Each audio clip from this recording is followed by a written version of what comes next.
to another episode of the Trade Ball Podcast. I'm your host, Ethan, and I'm joined by my co-host, RJ and Jalil. Let's see what's up with the people, man. Yo. What's good? How are y'all feeling today? I'll start with you, Jalil. How you feeling? I feel great, man. It's, sunny out here in Norfolk, It's cool. Oh, man, that is one thing I've been enjoying. This weather the past 2 weeks, phenomenal. Yeah. How about you, RJ? How you feeling? I'm feeling good. Had a day yesterday, St. Patrick's Day. If you any college students out there, you know how that gets. But had a good day, had a fun day, safe day. So I'm glad to be here, safe and sound, ready to talk some ball. That's good. Well, before we get into everything, we got a lot to talk about today. I want y'all to go ahead and like that video for us. Subscribe if you're new. Turn on notifications. We drop every Monday at 12. And then go follow our socials as well. Instagram, TikTok. We post shorter content over there that y'all will like. So, we can go ahead and get into this thing. So, we're going to start off with the quote-unquote 3-horse race out west. But I feel like it's a two-horse race in my opinion. Okay. But record-wise, it is a 3-horse race. Obviously, when we talk about that in the West, we're talking about OKC, Denver, and Minnesota, right? And we kind of just wanted to talk a little bit about that, talk about just all three teams, what's going to end up, how's the seeding with those three teams going to end up, where are they going to end up, how it's going to affect awards, because as we know, two of those teams, the two top teams in the West, also have the two top MVP candidates right now. Just go over all that stuff. So we can start off with you, RJ. How are you feeling about these three teams right now? I feel like obviously OKC and Minnesota we've seen kind of here the whole time. I feel like Denver for most of the earlier season was around like 4, right? They were even lower than that sometimes. Yeah. Around 4 or 5 sometimes. Yeah. Around that 3 to 6 range. Really. Mm-hmm. So, and obviously the West has been pretty fluid this year, just as far as because it's so tight. But I'd say Denver, in my opinion, looks like they're playing the best basketball at this point. I can't say they're the best team, but from what I see, they look the most consistent. I think you know what you're getting every day or every game with Denver. And I don't know if we can say the same for Minnesota and OKC at times. Obviously, they're all good teams. But if we're just asking who's the best team, in my opinion, I'd say Denver. How are you feeling about Denver, Jalil? I think RJ said the key word, and that's consistency. I mean, Denver, over the past 3 years, have been one of the most consistent teams in the league. And you've seen that now. I mean, they're 9-1 in their last 10, I think. Mm-hmm. So OKC and Timberwolves, while they've been, good, they have been on the come up. And now you see, I want to say it was 3 days ago, Thunder lost when Shea was going for the KD record. Hit one of the dumbest threes I've ever seen him play. But I think Denver will, I think they'll finish number 1. I think it was Mike Malone a couple weeks ago said that's their goal, to finish the number 1 seed. And I hope the Thunder finish 2, because playoff-wise, I think if we get 3, that 6 or 5 matchup is a bit scary in my opinion. Mm-hmm. So I think 1 and 2 will be Denver and Oklahoma City. Yeah, I agree. I think right now Denver is looking like the best team in the NBA, honestly, and even more than the Celtics lately, just because definitely the best team out west as of right now. They've been looking like that, even though OKC does have that tiebreaker over them. Because OKC is currently the 1 seed, but they have the same record though. But yeah, ever since Denver, since the All-Star break, and since Jokic apparently sent a text to the team, and they've really just looked locked in. And we know some teams will say, it's that time of the year, it's time to lock in, and some people will say that type of stuff. But from what we've seen from last year, the Nuggets, when they say something like that, they seem to mean it. Yeah. Especially Mike Malone, Jokic, they seem to be serious about this, and skipping out on the White House to focus on getting the 1 seed, and now they're right there at the 1 seed. They've been looking really, really good, and I mentioned how this could affect the award race because I believe, in my opinion, my MVP is going to whoever ends up getting that 1 seed, because I think Shea and Jokic are kind of above the rest in my opinion right now. They're like they're tier A right now in terms of MVP, and then I feel like it's then you got your Giannis of the world below, right? And I believe right now, if it were to end and OKC is the 1 seed, I would give it to Shea. If it were to end and the Nuggets are the 1 seed, I'd give it to Jokic. So that's how good both of them has been playing, right? And the reason I said as well, it's a 2-horse race, in my opinion, is the Timberwolves. They've still been good. They still have the best defense in the league, but they don't have Cat. And we still don't really know how long he's going to be out and if he's going to even come back. That's my thing. And it shows that's why they haven't been as good as they were recently. You know, they lost to the Clippers. They lost to the Nuggets, right? They've lost some games that earlier in the season they were winning, right? And, you know, obviously not having your second best player, arguably at times your best player, that's gonna affect you. And, you know, without Cat, I don't really see them. I can see them maybe even dropping even further, right? Now, I think they'll hold on to 3 just because the Clippers have not really been on anything. They win a game, then lose a game. I was just about to ask you, what do you think about this either being you said it's a 2-horse race because you don't think Minnesota can get in there, but what do you feel? How do you feel about your Clippers? Do you think y'all could make things interesting? In terms of seeding, I think the 1 and 2 have been decided. Now, well, I think the 2 teams that are going to be in 1 and 2 have been decided. I don't think that, you know, it's decided. Of course, it's obviously not decided which team's going to be 1 and which team's going to be 2. Yeah. But I think the Clippers have been too inconsistent. Resting players too. Injuries have came up. You know, like Kawhi went out of a game for back spasms. Came back after that and it's been good. But, you know, there's been injuries and it's getting to that time of the year where they're trying to rest them a little bit, have them ready for the playoffs. So I don't see the Clippers really climbing up anymore at all. If they were to climb up, it's not any more past 3. And I don't see the Timberwolves being able to climb and go on some crazy win streak and be higher than OKC or Denver because those teams are still going to win games and the Timberwolves don't have their second best player. So yeah, I like Denver and OKC right now. They've both been really, really good. And I mean, could be a conference finals matchup. Yeah. Could be. So who would you have winning in that instance? I think I'd be a fool not to pick Denver. Yeah. Yeah. I mean, it's hard to bet against the defending champions with as well they've been playing as of late. And it's not like, you know, the Thunder, even though they are top 5 offense, a top 5 defense, they you know, they don't have the experience, right? They have everything but that. And they also don't have not that anybody can guard Jokic, but they don't have anybody that can guard Jokic, right? Yeah. You know, Chet's gonna try his best or whatever, but I don't like a quote unquote rookie guarding the MVP, reigning finals MVP in a playoff series, you know. So I would go with the Nuggets. I think it would be a good series, but I'll think I'd be a fool not to pick the Nuggets. Yeah, I think Jokic would just be too much. I think the experience would be too much. I think it's a bad matchup too. Frankly, it is a bad matchup. I think everything's just kind of not going OKC's way in that series. And again, like, not to say that they can't ever get to that point, but I just think in 2024 that would just be a lot on a team that hasn't been in the playoffs at all. Yeah, literally haven't. So, what do you have to say about this, Jalil? It seems like you. I think OKC could do it. That's me. I didn't say they couldn't.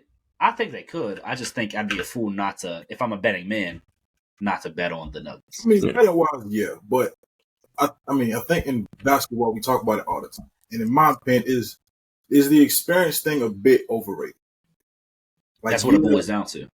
Like, yeah, the Nuggets, they've been there, they've done it. You know, they've been to 2 conference finals in the past 3 years. I think, maybe wrong. Yeah, they get close every year. Yeah, so they've been there, but I don't know. Is it fan delusion? Yeah, but something tells me Oklahoma City can do it if the situation arises. I fully believe they can. I'm not gonna say it will because I don't believe in guarantees, but I think it's a good chance. That's fair. That's what they could too. I mean, on paper, if you don't look at the age, they have all the tools to do it. You know, stat wise, player wise, they have all the tools to do it. It's just how much. And who knows, maybe after this season, if they do make a deep run, even if they were to get to the conference finals and lose, I feel like everybody will start looking at the experience thing a lot more different. Yeah. Because at the end of the day, I feel like there's a good chunk of people that are kind of expecting them to end up getting in there and being a first or second round exit just because of, and I think RJ's one of those people. Well, it's just because I've been thinking about this a lot lately too. And then, if I'm wrong, y'all tell me I'm wrong. But is there spacing not a little funky sometimes? Like, I feel like everyone on their team can shoot, hypothetically, but they don't have any like knockdown shooters. You see what I'm saying? Isaiah Joe. Isaiah Joe, yes, Isaiah Joe. But I'm saying, like, I feel like sometimes their spacing can get a little wonky, especially when Giddey's on the court, because he can't shoot for his life. That's fair. I see what you mean. And like, yes, that's I guess fair. every team has one lineup like that, but not like when you look at the Celtics. Like, obviously the best record in the league, so you can't really compare everyone to the Celtics. But I'm saying, like, when you look at the Celtics, like, I don't think we have a lineup where you look and say like, oh damn, nobody can shoot, or someone on the court like can't shoot.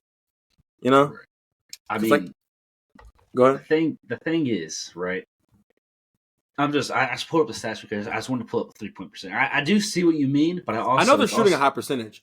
I'm saying, like, yeah, like, you don't look at Lou Dort, right, as a guy that is necessarily a knockdown shooter, right? You don't think of him as that. Mm-hmm. But he's shooting 41% this year on 5 attempts a game. Are you fucking serious? Yes. Even like Chet, you don't look at him as a shooter, but he's shooting 39% from 3 on 4.5 attempts. You know, Isaiah Joe, 4.5 attempts, 41% from 3. I hate to be that guy, bro. That shit can't keep going on, bro. I don't know. I mean, it's been going on all season. 5 attempts a game is a lot. Is 82 games not enough for the key?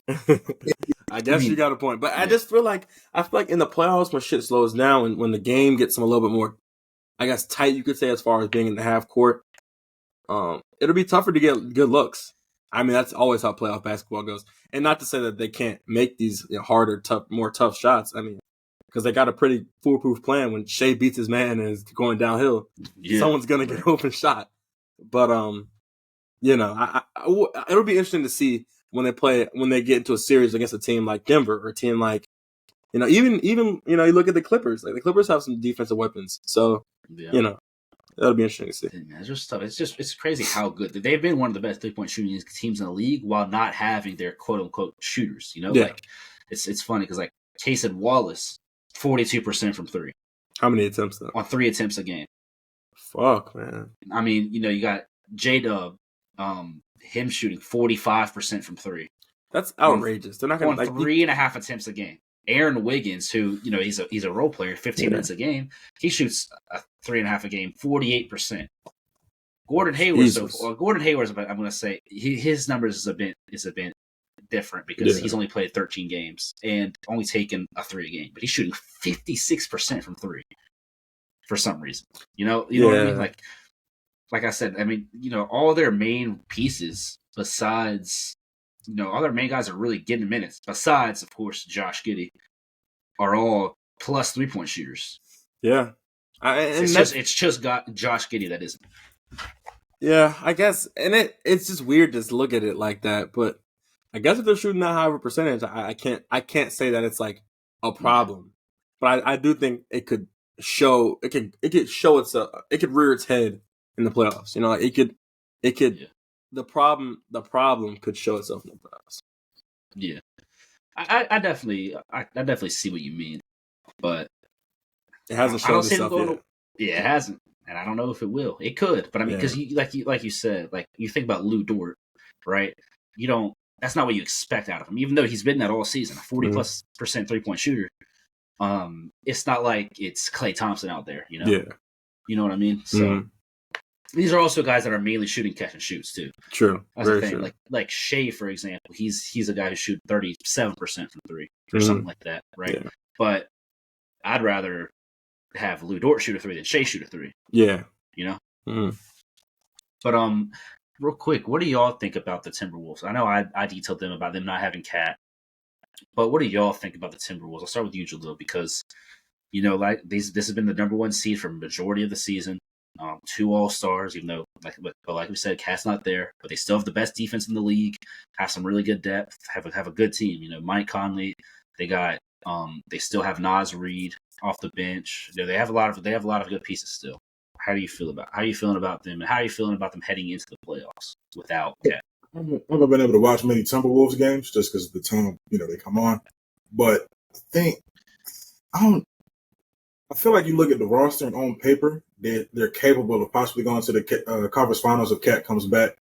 But I think a couple episodes or so ago, I said I think I wouldn't be surprised if they get knocked out in the first round. And if they do get to the second round, I think it's going to be because Anthony Edwards. Because every time I look, when there's a clutch moment in like a big game, he is that guy where he hit his head off the backboard the other day to win the game.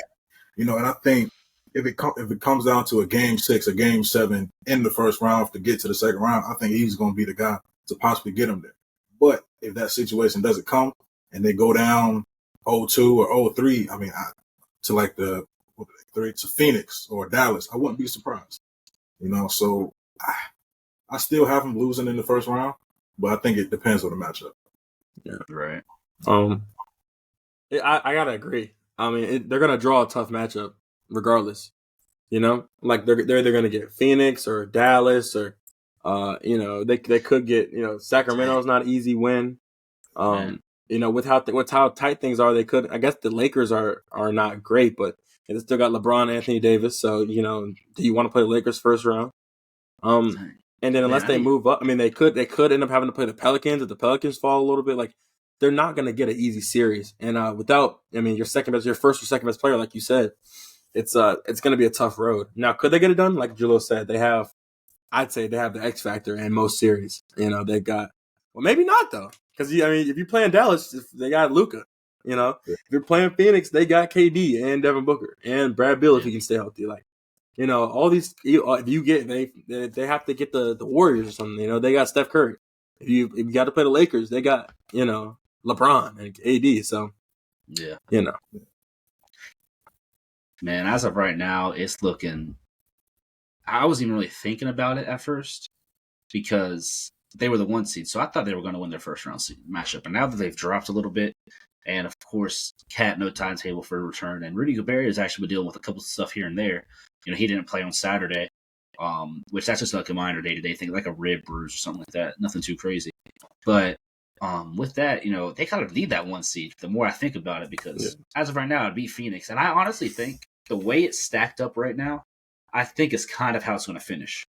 I know that's easy for me. Anything could happen. We still have, a decent set of games, but I think it's going to be either OKC or Denver, 1 and 2, and I think it's going to kind of level out how it is. I think Minnesota will hold 3, just because they have such a decent lead. I think the Clippers will hold 4. New Orleans will hold 5 because New Orleans have been playing very, very, very good as of recently. Mm-hmm. I think that's going to be the matchup, which we can talk about that for a little bit after, but I'm a little scared for the Clippers if they are to go against the Pelicans. But that's besides the point. And Phoenix is 6, and I think Phoenix will hold on to 6. I don't see Phoenix is.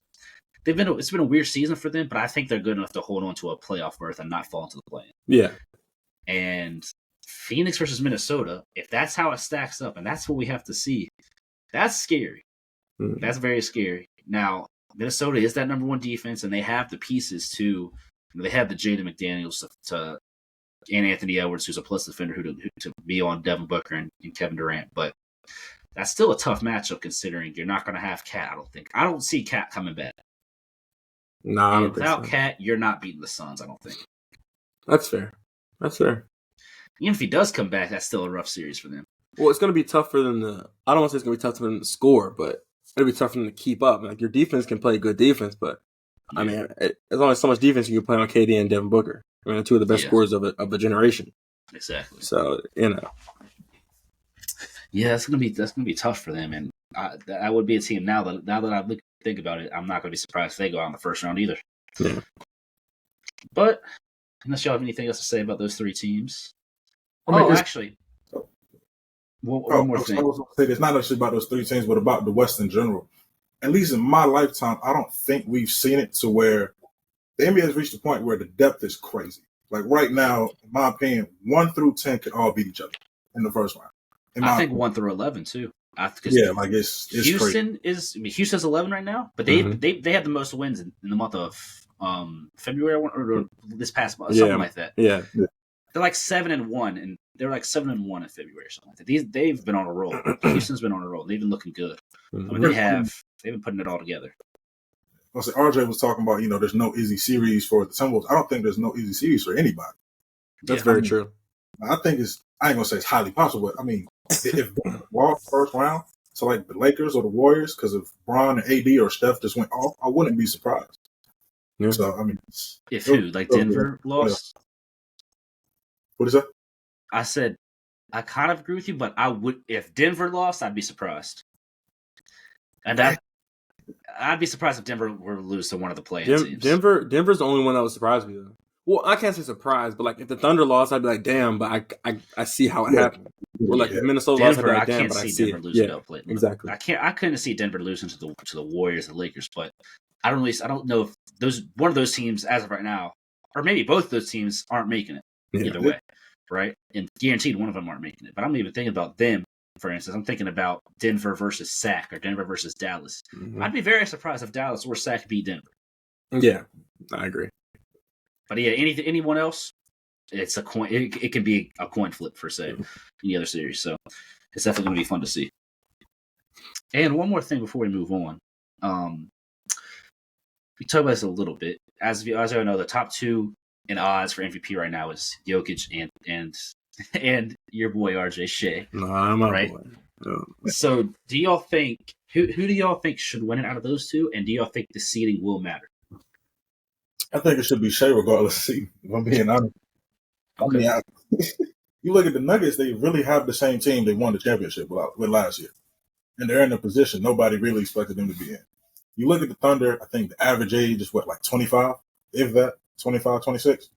And that team is possibly could finish as the 1 seed. And Shea is averaging 31 points a game for back-to-back seasons on good efficiency. So to say he's not MVP, I don't know. I know RJ got Tatum in the picture, but no. I don't think Jason Tatum should win MVP because, not that this has always been the way it is, but if the award by definition should go to the most valuable player to their team, and the Celtics will still be really good without Jason Tatum. That's fair. But I would say that I'd still have to give it to Jokic, just because I think, and. We're not going to have this conversation because we had the conversation in the group chat. We had this conversation last podcast. But I do think Shea's impact is slightly overstated. Slightly overstated. Just because obviously the scoring output is insane. But I think there's kind of a lot of players that could score 30 points a game on that Thunder team. Because someone would have to take the scoring load because these niggas are not, you don't have a secondary scorer really. Your secondary scorer is not a secondary scorer. Who's averaging the second amount of points? Like Jalen Williams. 20 point game scorer. I don't know if you like are cognizant of this. He's not like some crazy, insane like scorer. He can score the basketball, of course. 20 points per game. Yeah, I'm saying someone was going to have to be the second scorer. Someone's going to have to score 20 points a game. You see what I'm saying? We don't have time to go into this conversation again. It feels like y'all don't. It's like you're not listening. And I know you're listening, but it's like, are you listening? Like, he's averaging 19, basically 19. So what I'm saying is, let me ask you this. How many players in the NBA could average 19 points on the Thunder? What do you mean? Like getting added onto this team now? Or? I'm saying like you take Jalen Williams out and put this other NBA player. How many players do you think it is? Is it upwards of 20? I think it's upwards of 20. Well, yeah. Just 20 points? Yeah. Yeah. Because you can't just add someone to the Celtics. They wouldn't have the role to score 20 points. What I'm saying is somebody was going to have to fucking score points. So but it's working. It's working. I never said it's not working. That was never my argument. My argument was that somebody was going to have to score. You can't. Someone's going to score. If you look at some of the worst teams in NBA history, someone averaged 20 points a game. So you're right. Like someone was going to have to score. You're not wrong. So what I'm saying is, if there's a lot of players that you could put in Shai Gilgeous-Alexander's position, will they score 30 points? Now, would the Thunder be as good? Maybe not. But I'm just saying, Shai's impact is slightly overstated because somebody was gonna have to be the fucking scorer. Nigga, it's him. Hang on. Not to cut you off, RJ. But that's the thing that you just said. Maybe you're right. Maybe there is a lot of players. Not a lot, but other players, because there's not everybody just average 30 in this league, right? It's a lot Sure. different than average 20. But maybe there is players, like for your example, Jason Tatum could go over to the Thunder and average 30. No. But- No. I said he would average fucking 40 points a game on the Thunder. Okay, well that's okay. More That's than your blessing. 40. But Sorry. anyway, that's what you think. Okay, cool. But what you said is you said his impact slightly overrated because somebody else could do that. But you said maybe they wouldn't be as good, and that's why Shea is not overrated, because you're right. They wouldn't be as good. And that's why this is a team that's nobody expected them to be this good, and they're a 1 seed. And he's the best player at doing this, carrying, like, quote unquote, carrying this team. Right? Let me ask you this. We switched Shea and Anthony Edwards. Or you just put Anthony Edwards as their primary scorer, the primary ball handler and everything. Are they not a top 5 seed? I don't know. Well, it's fuck, Ethan. You gotta think about it. I don't know, and I don't think, but I'm not going to be as good as this team. I know that they're not a top 2, 3 seed. I don't Because know. it's all the other stuff that Shea does. Shea is, in my opinion, I think Shea deserves to be on an all-defensive team this season. He's been good defensively. But we see Anthony Edwards as a capable defender. But he's not an all-defensive defender. I mean, but hey, that's in his situation right now. Their defense is different. They got Rudy Gobert. Of course, and he's not the playmaker that Shea is. Shea's one of the top, He whatever, is. best playmakers in the I'm league. not saying Shea's not good. That's never my argument. I love Shea. I like Shea's game. I fuck with Shea on the court and off the court. I fuck with him heavy. But all I'm saying is, for people to be acting like I think people act like he's on a certain level that he just might not be on. I think there's a lot of people given the chance to score 30 points on this Thunder team would do it. I think we already talked about one in the group chat. We don't talk about it again. I know it's not all about points. When you say Tatum, right? It's the offense is completely different because they're switching the forward and the guard. Yes, of course. How many guards can you say that you swap the role? They're averaging 30 on the Thunder, and they're at least the top 3 seed in the West. How many guards? You said how many guards? Guards, yes. The Shea's a guard. How many guards can you name where if you make that switch, they average 30 and they're top 3 in the West? Well, Shea's in a 0. unique That's position, your Jaleel. answer. You said what? Well, maybe Luka. Luka is the only answer. Yeah, Luka? Luka. That's it. That's it. That's it. That's the only answer. But And I'm just even saying, you just named. I just feel like that's an interesting question. Like how you said how many guards? You can't just tell me guards. Now you get to pick the player that I can choose from. If you say players, right, then you're completely changing the offense. Because if the offense is going through Tatum, Well, that's not true. That's not 100% true. Because Jason Tatum is still, when he's on the court, our primary ball handler. The offense is still flowing through. It's not like he posts up on the block and is playing. It's not like I'm saying Jokic. Obviously, if it was Jokic on y'all's team, it'd be different because you got to play through the post. But Jason Tatum's still a perimeter player. It's not like I'm saying like Embiid or Jokic or someone that's You're like a post hub. Like I think it's still like where we're at right now in the NBA. If you're outside, if you're a perimeter player, you are the primary ball handler. But let me say this though, right? And I think I don't think there's an argument against this. There's no guard you can put. Maybe actually not even just guard. There's no player that you can put. You can swap out for Luka, or not. I'm sorry, not Luka. You can swap out for Shea, and they can bring the same playmaking, defensive, and scoring output that Shea's bringing to this team right now. There's not a player that can bring all three of these things that he is elite at. He's elite. You got to think he's an elite defender, an elite playmaker, and an elite scorer. That's basketball. I'll agree. That's basketball. I'll agree. But Right? all I'm saying is, I think there's other players that can have them being looked at like, oh damn, the Thunder balling. Like I think they can have. There's other players in the league that would have them in the playoff hunt. Maybe not a 1 or 2 seed, but we're still looking at them as like as a much improved team, and looking at them as like a contender. I'm not saying you're wrong, but I'm not saying they're not going to be where they are now. And he's just doing everything for this team at such an elite level. He's been the definition of MVP this season. I guess you're right, but with that being said, my answer still don't change. Give me Jokic. And I'm not arguing with you against Jokic. Jokic has been the exact same thing, right? Mm. And that's why I said it's so close for me. I'm going with whoever gets the 1 seed. That's my pick. That's fair. That's probably the right answer, but I'm a little biased. So, Fair enough. But moving on, we'll go ahead and get into our next topic. Sixers and Heat. They've both fell off recently. I know that's something gives RJ something to be happy about right now. But yeah, the Sixers, we all expected they still don't have their best player, the MVP before he went down, Joel Embiid, and going on the Sixers for a bit. I have a thing for y'all before we get into the Miami Heat. So what if they're already the 7th seed, right? What if the Sixers just do a little throwback to their old ways and kind of just decide, you know what? Let's bottom out a bit, because they're not doing anything without Embiid in the playoffs anyway. No. So what if they bottom out a bit? I don't know. I don't even know if they have their pick this year or not. I think they should. If they have their pick this year, why not try to bottom out a bit, get a higher draft pick, use that in trades this summer, try to get another star, or use that to draft another young guy. Because, in my opinion, I already said this when we talked about this when Joel Embiid went down. Joel Embiid should not come back this season. He just shouldn't. And we already obviously know this team's not good without him. They're not going to win a playoff game without him. They won't get out of the play-in without him. Yeah. Right? So, and I love Tyrese Maxey. He's a great player, and he's been so good this season, but he's not going to be able to just get it done against anybody else, right? It's all these teams. So, why not bottom out a little bit? Get better draft position, and not force Embiid to come back so fast. Just let him take his time getting back, so next season they're fully loaded, fully ready to go. What do y'all think about that? You got it. They might get investigated for that. Yeah. I mean, what would they lose? A 2031 second-round pick? I mean... I ain't going to say... Fraud-wise, I would just say you shouldn't, as an organization, do the best you can. But, it's not a bad idea. I'm saying no, just because this draft, when you look at it, isn't super deep.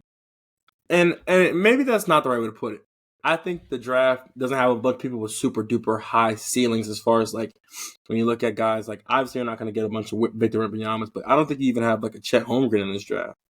I think there's a lot of guys there's a lot of guys in this draft that are good basketball players, but I don't think you're getting a whole bunch of there's not a bunch of like superstar caliber guys. I think you got some stars. I think you got a couple valuable key contributor type of role players, not like just role player, but like key contributor type of role players, like a Tobias Harris, in my opinion, or like there's some guys like that. But then after that, I think you're looking at a lot of role players. Now, role players, okay, you're already a team like Philly, like you're not looking for stars, but I think it's a crapshoot when you get to like say if they fall at the playoffs and say their lottery pick doesn't move up. I mean, you're looking at like pick 14, pick 13. The crapshoot when you get that deep in this year's draft. So maybe try to trade that pick, but then how valuable is pick 13? So it'll be interesting to look at if they do that. But then back to what Jalil said, I think just as far as pride goes, I wouldn't do it. Fair enough. So if they were to, obviously I don't think they're going to do that. If they, they keep going, I still think they're going to keep dropping some more, probably. I mean, like we said, they're the 7th seed right now in the East. They have the 7th and 8th seed, them that being Philly and Miami. The other team have a couple like 3 to 4 game lead over Chicago at 9. So as it stands, they'll probably stay in that either 7 or 8 spot. How do y'all, what do y'all think? Their chances are against in the play-in in general, because obviously they got to go against the other team. We're talking about Miami, and then they would go against either Chicago or Atlanta if they lost. How do you feel about that? And then their playoff chances, even if Embiid does come back per se. How do y'all feel about their playoff chances if Embiid does come back late in a couple weeks? First, back for the play-in. Yeah. First, I have to say. I think it'd be tough for them if he does. If you said so, this if he come back for the plan. Yes, if he comes back maybe he comes back a couple games right left in the regular season when it's kind of already set, and then he's there for the plan. If he's there for the plan, they win easily. I don't think it's close. If he's not there for the plan, I could see Chicago maybe pulling a upset on them, because Chicago plays good basketball from time to time. They do. I mean, Kobe White. As a ball player, obviously they got DeMar DeRozan, they got Vucevic, when those guys are on, I mean, we know what it is. And Ayo Dosunmu's been playing good basketball. Shout out to Ayo. He dropped 34 last night. Yeah. every once in a while, I mean, Drummond plays well. I mean, they got some guys that are good ball players, and Yeah, I think if you catch them while they're hot, that's a tough team to beat. it is. Because they're constructed for the playoff time, honestly. I mean, obviously it hasn't gone like that with Alonzo Ball being hurt for the last 2 years. Patrick Williams having some injury stuff, Zach LaVine obviously falling apart, and his relationship with the team falling apart. But I think it'll be tough to beat Chicago without Embiid. So I don't know how that would go. But if they have Embiid, I mean, they'd be able to mix it up with, I mean, some of the better teams in the Eastern Conference. I think just due to a lack of them having played together, because Embiid's only played 34 games this season. So I think for a lack of them having played together, I know that's a crazy stat, but he hasn't played much basketball. So they haven't really played together much. But so the 7th seed, they would draw a team like the Bucks, which is like, they're not beating the Bucks. So it all is interesting, obviously, but I just think that it would be a good series against the Bucks. I think it goes to 6 games. I think Embiid has some legacy moments, but I don't think they're beating the Bucks. I don't think they get close to beating the Bucks in the series. While with a just coming back Embiid. So I think it depends on if Embiid comes back and how late he does. If he doesn't come back, I think they for sure lose to Miami, and they'll probably lose to Chicago, assuming they beat Atlanta. But if Atlanta somehow beat Chicago, then I think they could possibly make the playoffs. But if Embiid doesn't come back, I don't think they make the playoffs. Yeah. If he does come back, I guess say about 3 games left, and he has a bit of stability and consistency within him, I think they could probably get away with the win, Miami, and get through. But after that, Yeah. Yeah, and then moving on, we can talk about Miami. This is a team that has continued to just always be injured as well. They have not been able to beat the injury bug. Their offense has been nothing more than lackluster, I would say. The defense is they are a top 10 defense. That's one thing they got going for them. But I mean, just looking at it like this, you got right now you still have Tyler Hero out with his foot. You have Kevin Love, who not a huge role for them. He's one of their role players. He's still has no timetable for his return. Josh Richardson out for the season. You got Nikola Jovic has had injuries. Jimmy Butler has even been dealing with some foot stuff. You got Terry Rozier has dealt with injuries here and there. Mm-hmm. All these guys are key players for him. Bam has been consistent, and he's been there, and he's been their best player this season. Holding on that defense and holding them to a top 10 defense. But besides that, I mean, they have not been able to really do anything since the All-Star break. At first they came out hot, 3-game win streak after the All-Star break. Beat a couple good teams too, beat New Orleans, and they beat Sacramento. But since then, they've only beat bad teams and lost all the good teams, right? Since those 2 wins, they beat Portland. You should beat Portland if you're Miami. Then they lose to Denver, obviously. Then they beat Utah, and they beat Detroit, 2 teams I think you should probably be beating, right? And then you go on a 4-game losing streak. You lose to Dallas. You lose to OKC. You lose to Denver a second time in a day. They even lost to Washington. That's pitiful, right? For a team that's supposed to be turning it on right now, And then, of course, they beat Detroit the other day. And they actually played Detroit again today, so theoretically that should be another win for them. But they've been struggling to beat the good teams, man. And they take care of business, which is a team that something that good teams are supposed to do. But they haven't really beat like top 15 teams, And it's rough for them. And of course, when you still have all of your players injured, a lot of your starters and key pieces injured, it's not going to do much for you. And then when they even are there, their offense still sucks. Yeah. Right. They're a bottom 10 offense. Right. They're like 22nd in offense. Yeah. Offense. That's pitiful.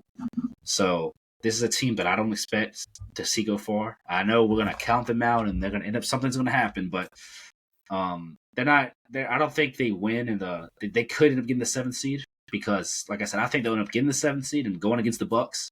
Rematch from last year because I don't think they'll lose to the Sixers because I don't think the Sixers are going to have Embiid. Yeah. So I think they'll get the 7th seed, but the Bucks are going to sweep them. That's fair. So it just seems like the shit they do every year, which I guess it could theoretically happen, but it seems like the jig is up for them. yeah. Jimmy Butler. The thing about Jimmy Butler in the past, I feel like is I guess he has had injury troubles, but I feel like he usually gets right around the end of the season and gets right and starts to play well down the stretch. I haven't seen that from him really. I mean, obviously he hasn't looked special, is what I'll say in the games that I've watched. And then, like you said, Bam Adebayo has been great, but then you look at Tyler Hero, he's missed a lot of games. And then after that, Terry Rozier hasn't played much, right? And when he has played, like it's he hasn't been great. And then their most healthy player is Duncan Robinson, which is frankly a problem. If he's your most healthy player, you're looking at a rough season, I think. So their lineup has changed in and out throughout the whole season. So it'll be tough for them to put a productive product out there against a team like Miami, or I'm sorry, against a team like Milwaukee, or if they get the 8 seed at Boston. I just couldn't see it happen.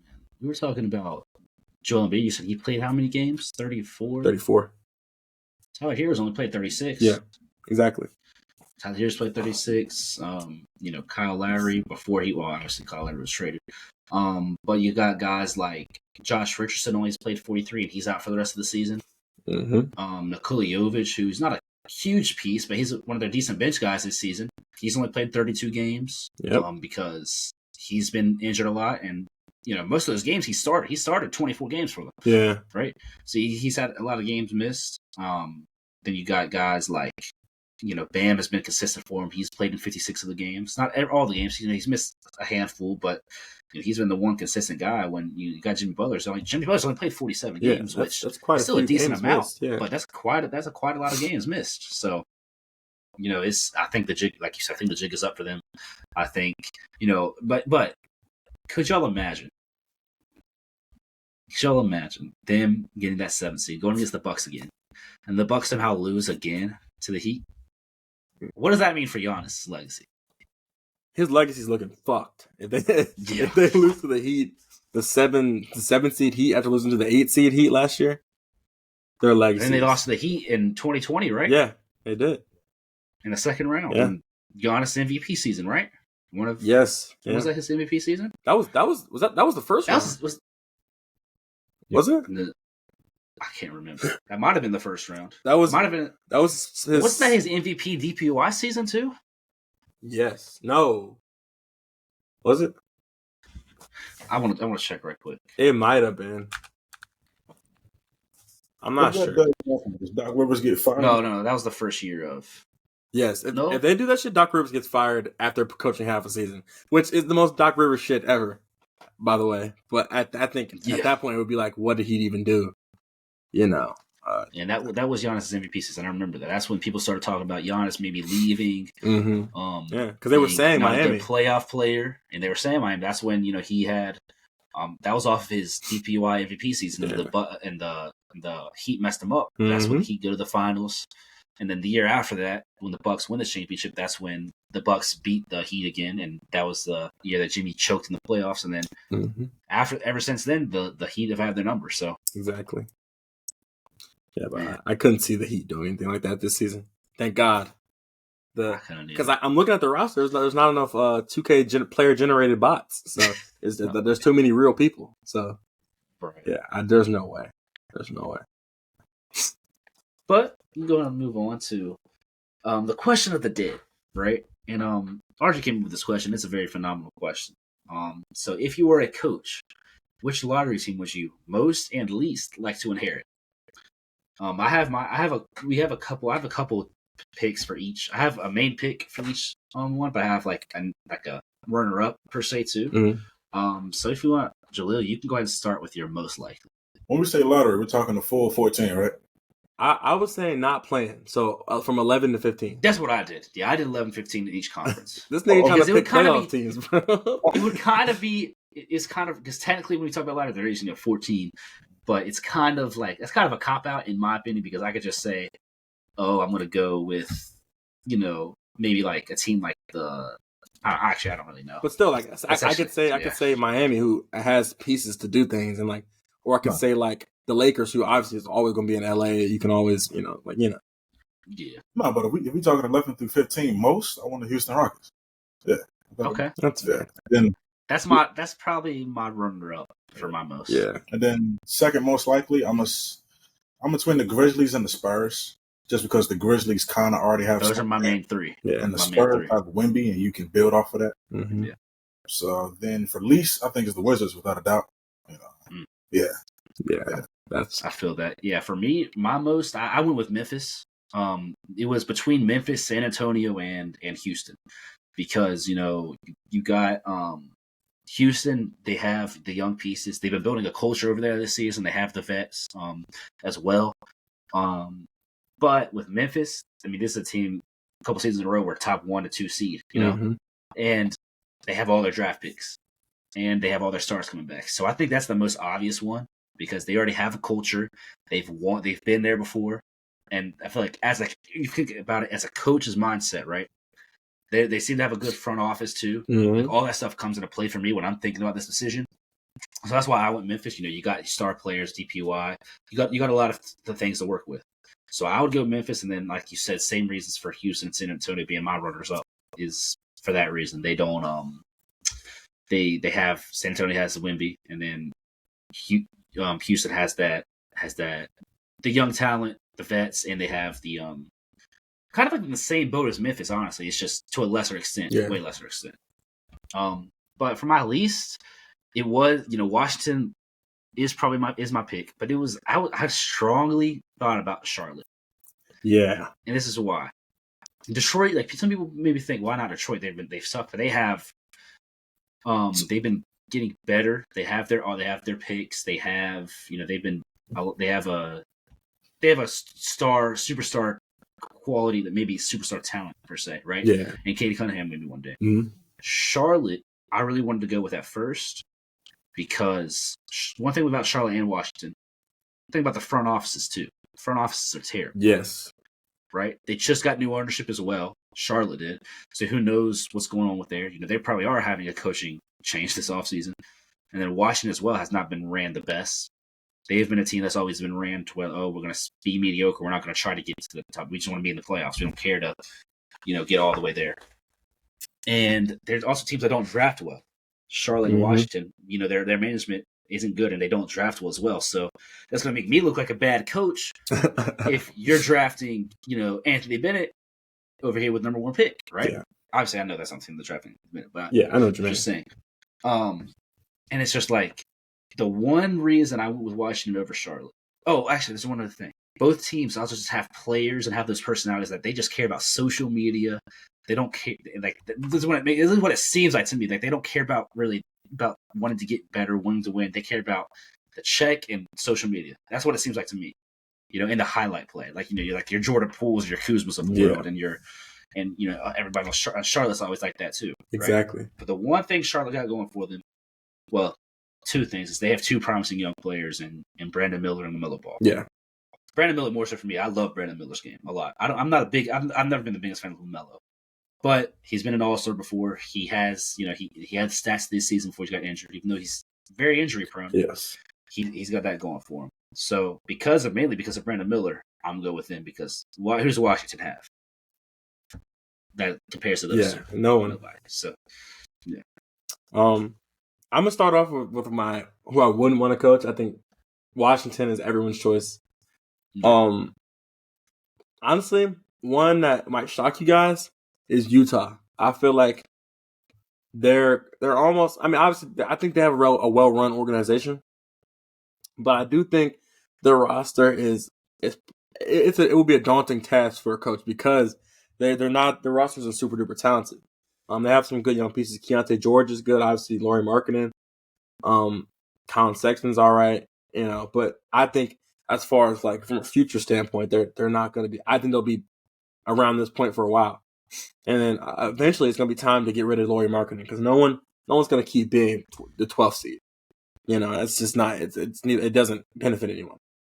So I'd say Washington and Utah just because for those specific situations. But then, I mean, some of the ones y'all already said for who I want to coach. Memphis, for obvious reasons. Ja Morant, the good infrastructure to be a good team. They've already been a good team before. We've seen them be really good. Houston, obviously, because like the only thing about Houston is that I feel like their team kind of has a ceiling on it. If that makes sense.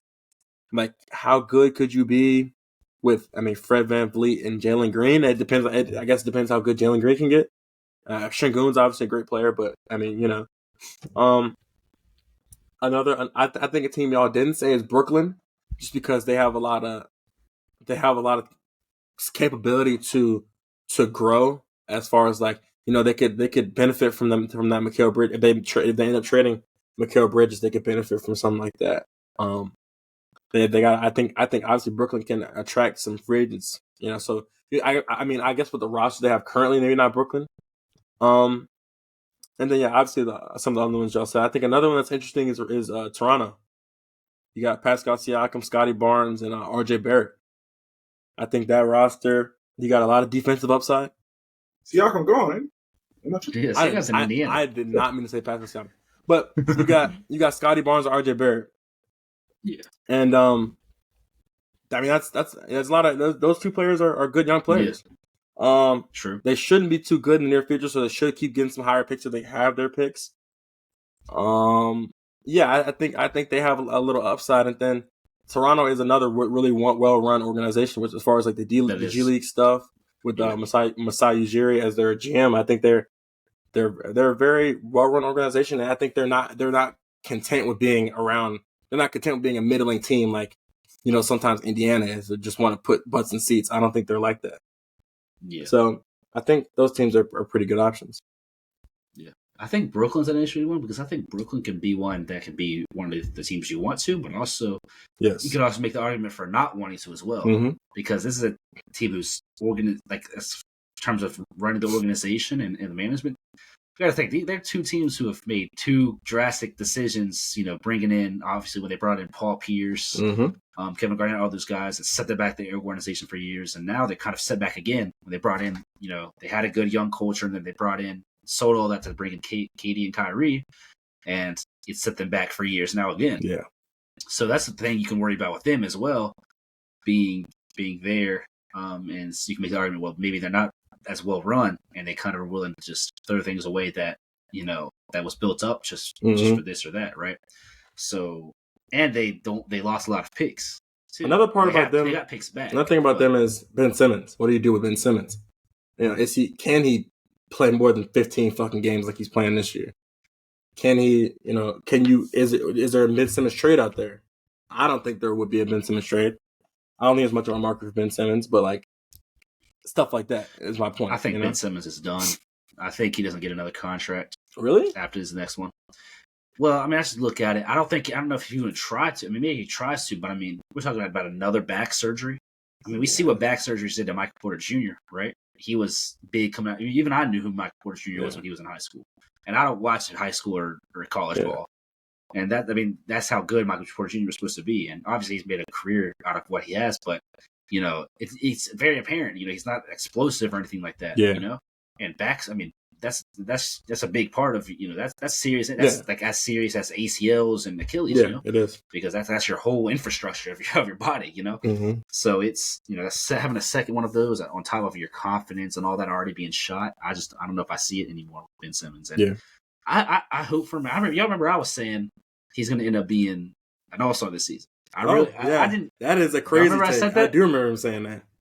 And I was gonna look amazing if it came true, right? Yeah. But I wasn't expecting it necessarily. I was like, I was kind of just throwing that out there and hoping, because I love a healthy Ben Simmons back in the day. It was such a fun player to watch, but it's just his body's not really allowing him to do what he needs to do, right? Yeah. And because of that, he's now become a player who can't shoot, and he's not as good of a defender anymore.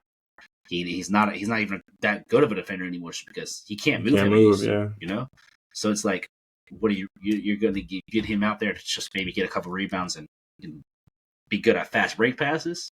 I mean, that's what team's going to want that. Another thing about him is it's just so hard to have him on the court because, like, when your primary ball handler just can't shoot, the defense gets to not relax, but the defense can shrink.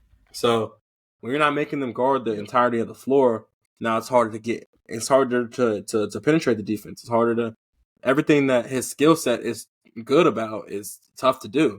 if your defender doesn't have to pick you up to the free throw line, it's like, I mean, I don't know how good can you be? Right. But we can go ahead and move on to our last topic of the day, and I'll let you introduce this to us, RJ. All right.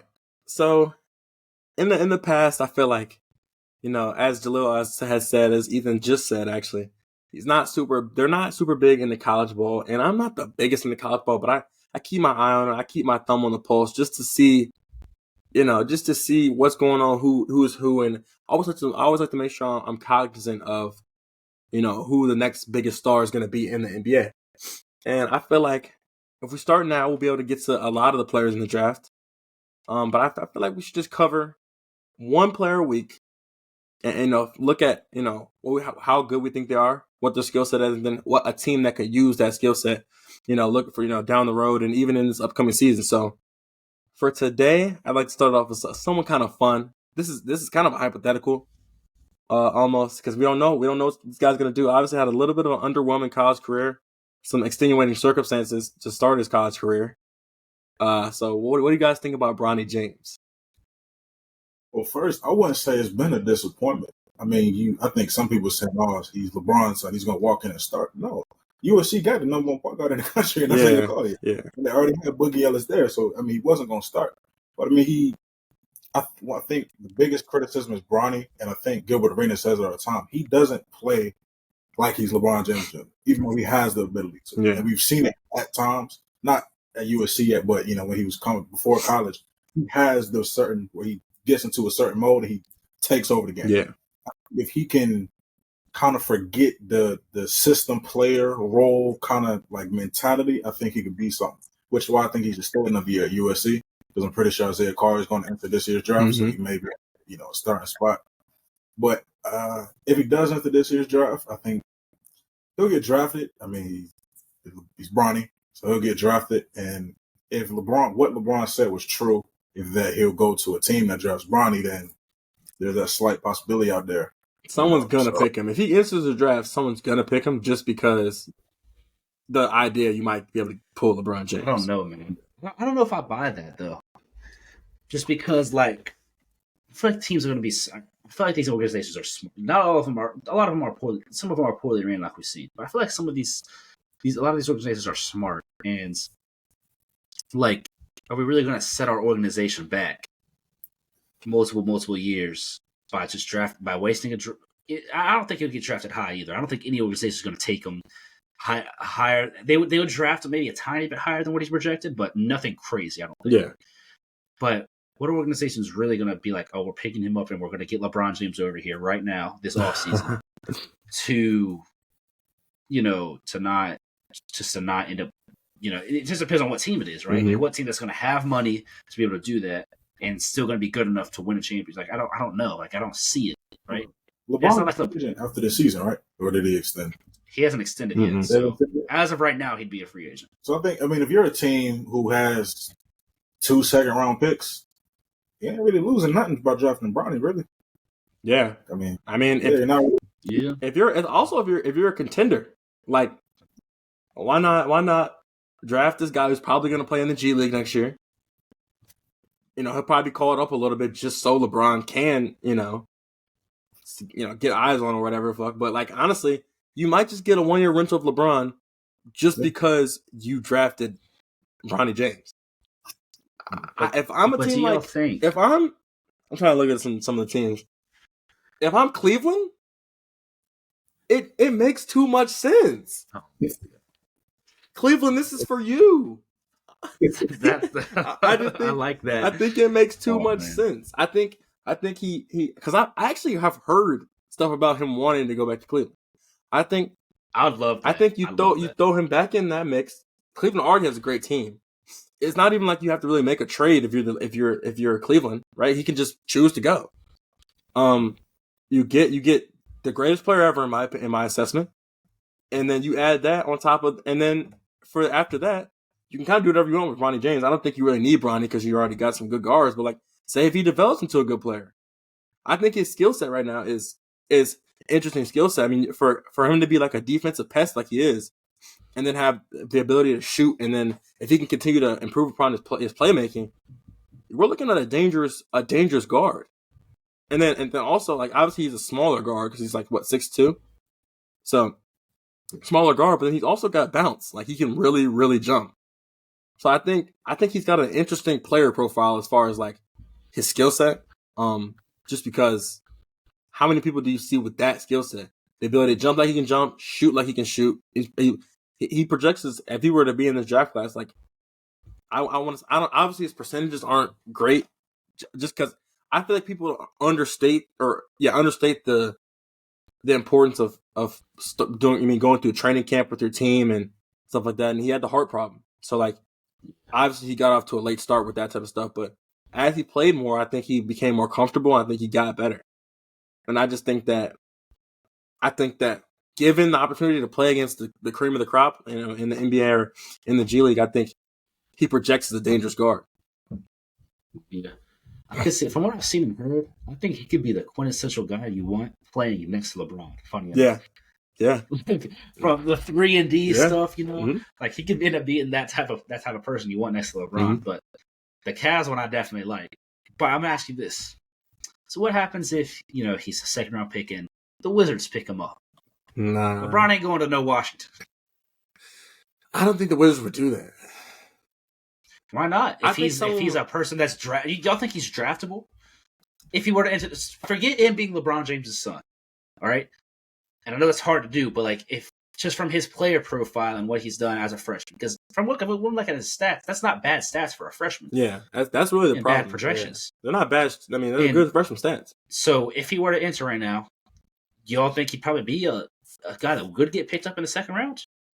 With him being coming out having decent stats as a freshman, I think he'd end up getting picked up. I think he would get picked up regardless, just because he is LeBron's son. Now you said forget that, so I don't know. It's a tough question to ask because, I mean, how much can we? Usually, when you see guys get picked for their potential of what they could be, they're kind of like freaks of nature. Like you get like a 6'10" guy that can jump, and then you're like, you say to yourself, all right, you need to put a jump shot on him, a little handle on him. But we can work with his physical build. But the problem with Bronny is his physical build isn't crazy. Yeah. So picking him for his potential is basically saying that he's just going to keep improving upon his skill past the level he's already at, which more or less narrows itself down to work ethic. Which, I mean, his dad is LeBron James, so I think he will work to get back to keep getting better. But it's different than picking a guy like. I mean, like a Terrence Mann type of guy who you could see his body he had a body to be like what he is in the NBA right now, and then you just had to add on the playmaking, the ability to handle, or the ability to just like play within the system. Like you could see that he had an NBA type of body, and you just had to improve certain aspects of his, what he had. Well, like a guy like Giannis, obviously to a different level, but like you could see Giannis. People knew he wasn't done growing. We knew he was going to grow, get taller and bigger and stronger, and learn how to handle and read defenses and shit like that. Like, so I think it's a different type of thing. But I would pick him if I had picked. If I'm sitting there and I'm Cleveland, since we're using that as an example, I'm sitting there at pick 54 or some shit. Why not? When you look at past NBA drafts, how many pick 54s are still in the league? So why not just take a chance? Yeah. And you might just get LeBron. It. Are USC in the tournament? No, they were terrible. They're not? Okay. That is an alarming part, too. It's because we're not going to really get to see him on the big stage. And then, especially being out east, I didn't get to see much of him live at all.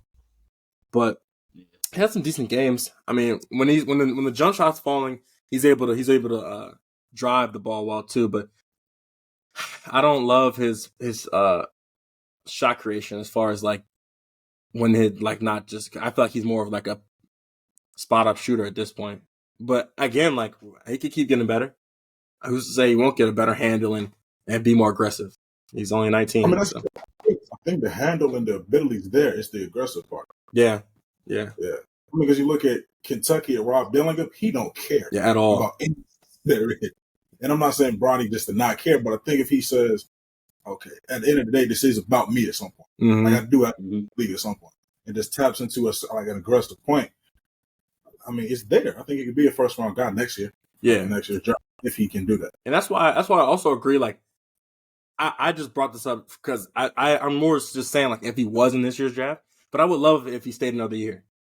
I would love to see him kind of more or less have his own team because I don't think we've ever seen that. Because even when you looked at him it felt like even when he was at Sierra Canyon, like there was other people that were like kind of favored over him. And it seems like at every point in his career, it's always been like that's LeBron's son, but there's someone else on his team where it's like that's supposed to be the guy. And I think if we see him with his own team next year, I think we could see a different version of him. But again, it's on, like you said, it's on him to be aggressive and show that he's the number one guy. Well, that's fair. I like that. I like this new segment we got going on. One more thing. With his skill set that we just described, what teams do you think could use him? Not thinking about the LeBron aspect, just thinking about his skill set. Because really, when you think about it, like, Cleveland doesn't need a guy like that, I don't think. You know, I mean, when we think about 3-and-D, like from what the comparisons, what I've seen, any team can use that, obviously. Mm-hmm. But like, I think, obviously him being probably a later pick. I'll think about it in first round, for instance. I can see like a team like Milwaukee. Mm-hmm. Maybe a team like OKC. Maybe a team like Phoenix. I like. Yeah, that would add a different Phoenix. I was gonna say the Knicks. I think he adds not to be a starter necessarily, obviously, but I think he adds a different pace to them, right? Because Jalen Brunson obviously is better in half court. I think just the way he plays ball, but I think with Bronny 3-and-D, obviously catch and shoot, he can play with it. He can play secondary to Jalen Brunson.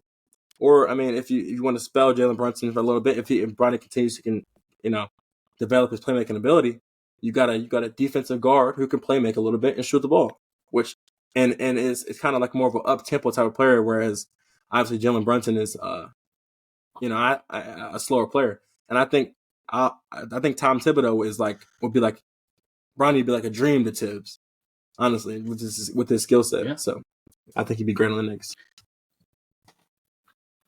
Jalil? Yeah.